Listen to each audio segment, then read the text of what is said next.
Previously on The Walking Dead, Dead City. Man, so Maggie and Negan are on their way to Canada. I mean, everybody would go across country for that. And Negan and her kind of like low-key make friends and stuff like that. And he's like, okay, Pigeon Lady, can you take us to the burnt-out building there? Okay, so I think, in other words, that means hell freaking no. Knock, knock, who's there? Butter. Butter who? Well, you better be careful, because it's about to rain, you know? And he friggin' murders them, and the blood just gushes everywhere. That scene is so good. I love that.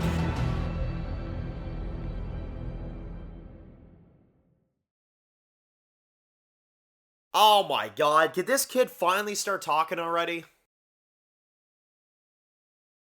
Most folks call me Jenny, but this ain't about me or any other single person. This is about how we can get from today to tomorrow. So if you see somebody wearing one of these, or one of these, we're here to help. Pick up the walkie. Channel 5. You know, I like this Jenny a lot better now. Hey guys, it's Dan, your host of Dan's Reviews, and today I'm back for another video for The Walking Dead, Dead City. And in today's video, we're going to be doing our weekly review for this week's episode. This is for our review for Season 1, Episode 3, titled People Are a Resource. What we have here is a sanctuary, and all of us. We can bait him, get him to tell me where my son is, and we kill him.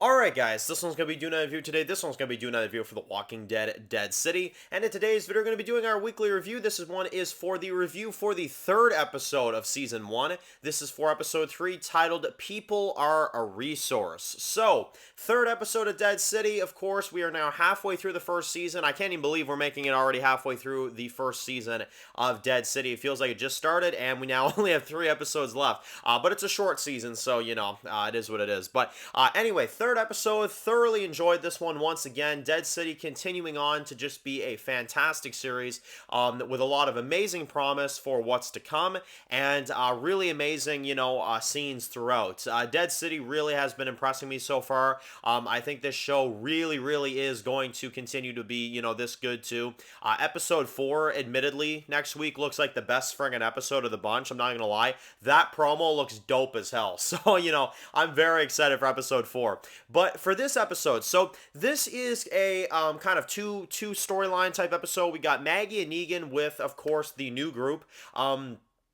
With, of course, you know, the Tomas guy and, you know, some of the other guys, of course, with, like, the nail guns and stuff. And then you've also got Ginny and, of course, her plot in this one, right? So let's start with Ginny, and then we'll go to Maggie and Negan's plot. Now, Ginny in this one, of course, snuck out of the new hilltop after last episode. And we actually see some flashbacks in this episode of her and Negan after Negan rescued her, right?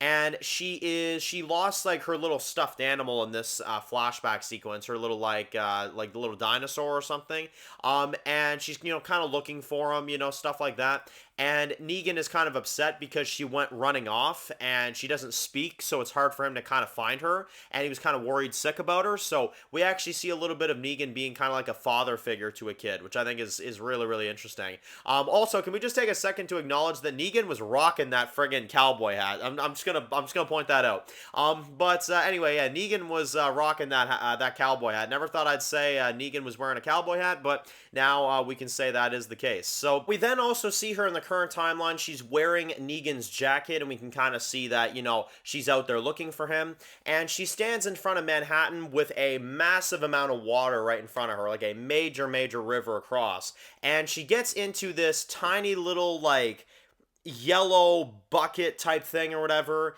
and it somehow floats perfectly with, you know, someone that still would be heavy enough, and she gets in that thing and floats across the entire river. Now, I'm sorry, but I don't buy that shit. I do not buy that shit. It's a nitpick. It's not like a major flaw, but realistically, she would not make it across that into Manhattan, like across that major thing of water in that little like yellow bucket thing. Like, yeah, there is absolutely no way in hell she would make it past that. I honestly would just rather if there were like a few boats that were like tied up or something on the shore, and then she just like, got in one of them or something and managed to get across that way, like something like that. Because honestly, having her get in like that little yellow thing, it completely took me out of the experience. It was really cringe. And again, it's not like a big flaw or anything. It was like, okay, really? Like, would she really make it across in that little thing? I beg to differ, to be honest with you. I really do. But whatever. She makes it across. She makes it into Manhattan, and she's going to look for Negan. That's the whole message here. She's going to go look for Negan. Now, in the Maggie and Negan timeline in this episode and what's going on with them, they are making a plan, of course, to take out the Croat. They're trying to take him out because obviously he has Herschel captive and all that kind of stuff. And Maggie and Negan now have an army that's going to, help, do that and help take them out. And in this episode, we kind of get to see a little bit of kind of the planning, a little bit of kind of like the build-up. I do like the scene where Maggie kind of gets stressed out and she has to kind of go back and take a breather and stuff. And, they're just kind of like, oh, sorry, we didn't mean anything by it. Negan's just like, don't worry. She looks badass, and she's even more badass than she looks. So, you're fine, right? And, I like some of the conversations. Like, there's one where Negan and Maggie kind of talk in this one, and they're kind of going over the plan about going into that building and taking out the Croat.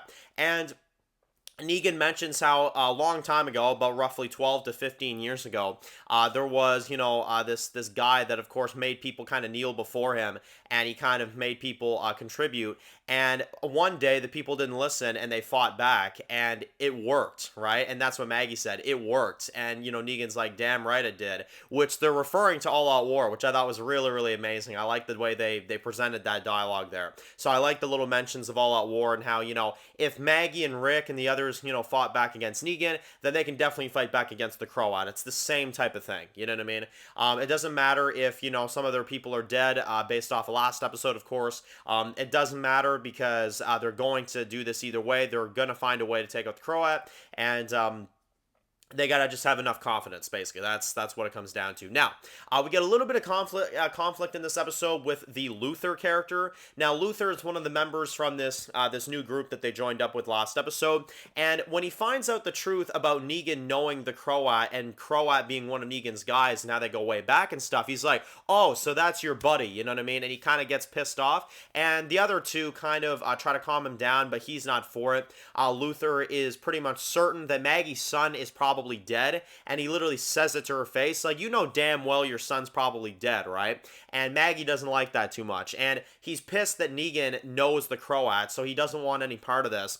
And he starts kind of acting out a little bit. The Luther kind of starts kind of losing it a little bit. So I didn't expect this much development for Luther in this episode. I didn't expect him to have this big of a role, but he had a major role in this episode. Now, later on in the episode, we get to see Negan and Maggie. They're kind of like sitting there, and I love the scene, and this is one thing I really want to highlight as well, too. I love the scene where you have Maggie. She's, kind of sitting there, and she's going through some of her things, and we actually see a drawing of Glenn that was made. So I believe we saw that in the main show. Correct me if I'm wrong, but I believe we've seen that Glenn drawing before. So that was pretty cool that they brought that back. But anyway, Negan, of course, sits down. He kind of asks Maggie if she's okay. He's just like, I'm good at shutting up, you know what I mean? Like, I can sit down for a few minutes.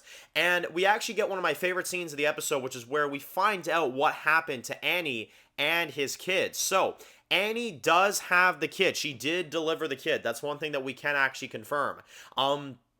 But apparently what ended up happening is that they were attacked when they were out on the road by 5 people. And Negan, let's just say he handled it, you know what I mean? And he kind of, realized that he's low-key kind of a danger to them. And so basically he got Annie and his kid on some sort of transportation or some sort of ride or whatever. They were like hanging in the back of like a wagon or something like that, and they were going forward. They were on their way out, and apparently Negan decided that he was going to leave. He told them that he'd be right there, but he bailed on his wife and his kid. So apparently Annie is still alive, at least based off of what we know. I kind of figured that like maybe Annie'd be dead and there'd be like some sort of tragic backstory, but that actually really threw me off. So Annie is still out there, at least as far as we know. And she did have the kid, and Negan realized what kind of a danger he is to them, and he decided that he wasn't going to go with them, basically. So, pretty interesting, kind of story. I'm glad that we got an answer on Annie. I'm glad that he finally told Maggie, and, well, told us, frankly, too, as the viewers, because I was wondering what the hell happened with Annie, so I appreciate that they gave us that in this episode. I thought that was, that was definitely a really cool confirmation to get. And I do like the part where Maggie, after the whole thing, she kind of tells it like a little bit of a joke. She's like, see, you don't know how to shut up, yeah, that was pretty cool. So anyway, they're still making the plan. They're getting ready to go into the Croat's place, which we're going to be seeing next episode, of course. That'll be the big battle that we see. But now, let's talk about the major scene with the Croat and Armstrong. So, he brings Armstrong into his place, basically. He offers him dinner. Armstrong does not take it up. And we've got the Croat that kind of gets a little bit upset because as he's eating his dinner, he sees a worm in his food. And he looks at the chef that made it for him, and he gets all kind of pissed off and stuff like that. And he kind of looks at him, and he basically puts a key inside of his mouth and forces him to swallow it, and therefore bashes his head in right after. So this was a pretty badass scene from the Croat on one hand of things, but it is one flaw I do have with the episode, and it's one thing that I wasn't too big on, which is the cliche, and I feel like a lot of TV shows are doing this these days, and I find it to be very annoying, is we always have to have the villain kill one of his guys. I don't understand why in the world that has to happen. I really don't.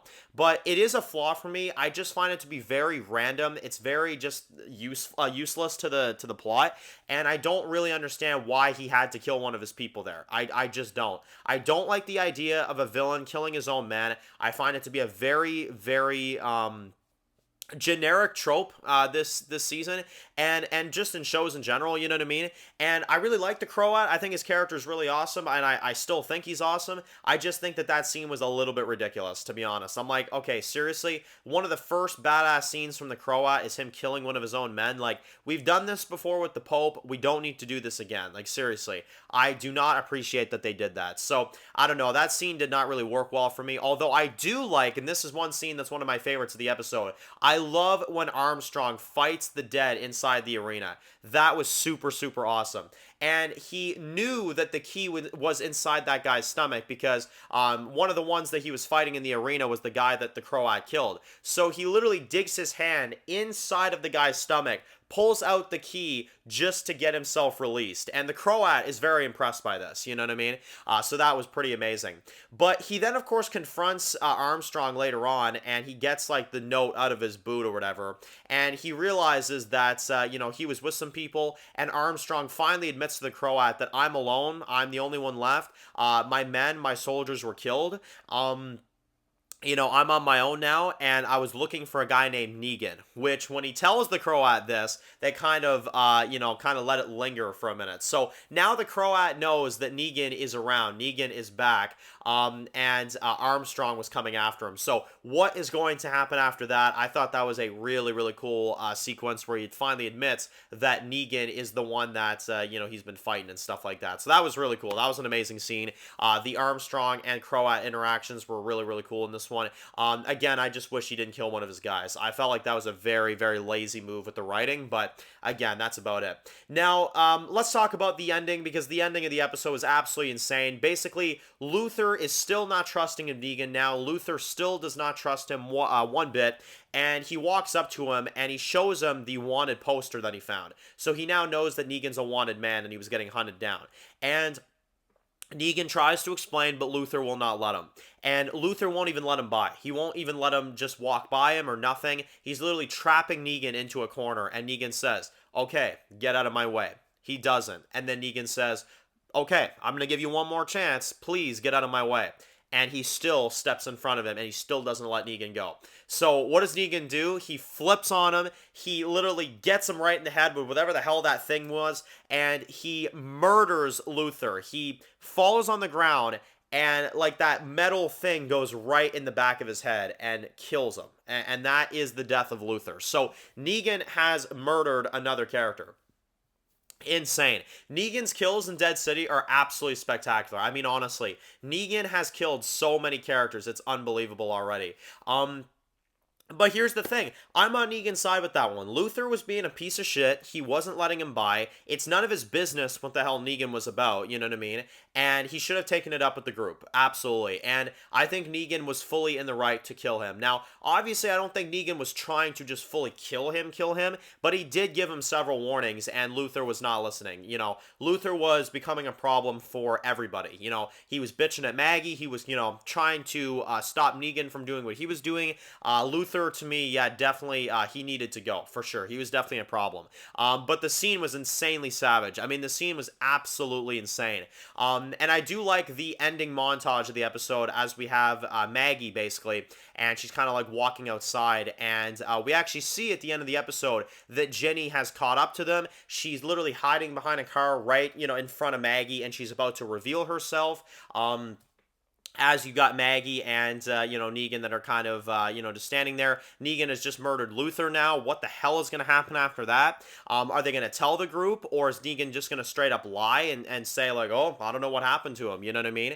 I could definitely see something like that happening, because they need this army. Maggie and Negan need these people. So I could honestly see a situation where Negan, you know, acts like something else happened to Luther, because there's no way that the group would join them in that next episode, knowing that Luther was dead. There's absolutely no way. So Negan is probably going to lie his ass off. That's definitely what's going to happen. And that's going to be insane. Absolutely insane. So let me know in the comment section below what you guys thought about this episode. I thought it was absolutely fantastic. I would give this episode a 9 out of 10. Really, really enjoyed it.